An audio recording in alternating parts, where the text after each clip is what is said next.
Hei, mina olen Alar, poiste treener. Mul läheb Erroris 5. hooaeg ja selle aja jooksul on juhtunud kõike. On olnud rööme, ovatsioone, aga ka murehetki, pea murdmist. Eks vahel on isegi nii karm olla, et justkui sein oleks ees, et kohe kuidagi ei lähe, kohe kuidagi edasi ei saa. Usun, et kõigil siin saalis istujatel on ka olnud selliseid hetki, mil peab ponnistama, et näha sihti silme ees, tunneli lõpus valgust.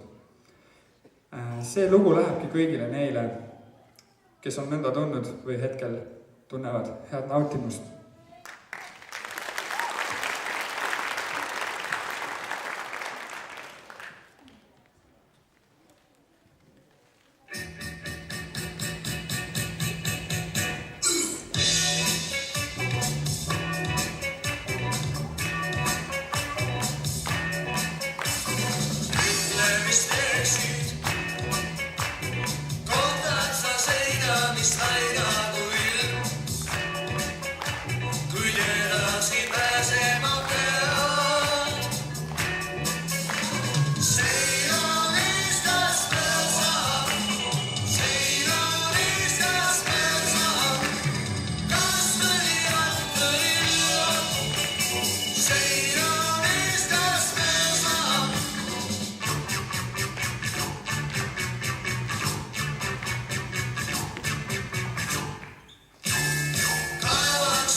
Või õpiksid lendamist vaid.